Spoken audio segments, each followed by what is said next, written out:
और केरल में हामिला हथनी की मौत के बाद बचे बवाल के बीच बिहार के एक शख्स ने मिसाल पेश की। अख्तर इमाम नामी शख्स ने अपने हिस्से की तकरीबन 5 करोड़ की जायदाद अपने दोनों हाथियों के नाम कर दी है।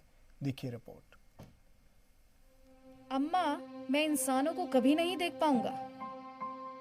कोई बात नहीं, तुम्हें इसका पछतावा नहीं होगा। केरल में किसानों की तरफ से हाथी को जहर खिलाकर मारने के बाद ये मामला काफी चर्चा में है।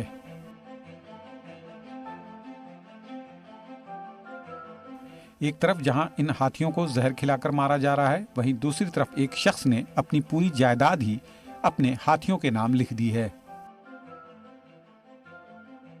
इस दिलेर शख्स का दोस्त और उनका खानदान सब कुछ हाथी ही है।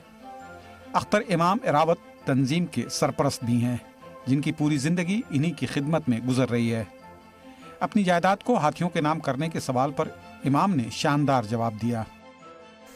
जानवर चाहे जितना भी खूंखार हो, रिश्ता निभाना जानता है, इंसान नहीं जानता है।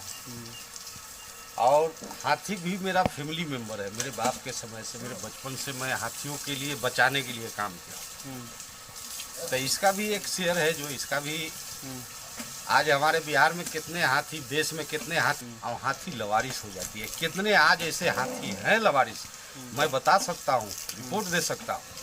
हाथियों का जिक्र करते हुए अख्तर इमाम बताते हैं कि एक दफा उन पर जानलेवा हमला करने की कोशिश हुई, लेकिन उनके हाथियों ने उन्हें बचा लिया। एरावत तंजीम के चीफ अख्तर इमाम 12 साल की उम्र से ही हाथियों की खिदमत कर रहे हैं। घरेलू तनाज़ात की वजह से आज से 10 साल कबल उनकी बीवी अपने बेटे के साथ मायके चली गई। इसके बावजूद अख्तर ने आधी जायदाद अपनी बीवी के नाम कर दी है। उन्होंने कहा कि वो नहीं चाहते कि उनकी मौत के बाद उनके हाथी लावारिस की जिंदगी गुजारें। मैं ये दिन देखकर मैं सोचा नहीं कि मेरा भी 2 हाथी कभी लवारिस हो जाए। क्या दोनों हाथी के क्या नाम थे? एक मोती, एक रानी। तो हमारे मरने के बाद इसके नाम से प्रॉपर्टी है। ये जो अभी सामने जो है ये मोती है, और एक कहाँ है? एक है जो वहाँ गया में है, रानी है। तो ये मैं ये नहीं चाहता हूँ कि मेरी भी हाथी जो और जैसे लवारिस के तरफ घूम रहे हैं, जिसको खाना नहीं मिल रहा है, दवा नहीं मिल रहा है, इलाज नहीं मिल रहा है, तो कम से कम हमने इसका अपना शेयर, मैं अपना शेयर सिर्फ जो है हाथियों को दे दिया हूँ। केरल की हामिला हथनी की मौत में भी मजहब तलाश कर रहे लोगों के लिए अख्तर इमाम ने एक बड़ा सबक दिया है।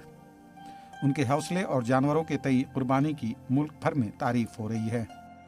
जी मीडिया के लिए दानापुर से इश्तियाक खान की रिपोर्ट।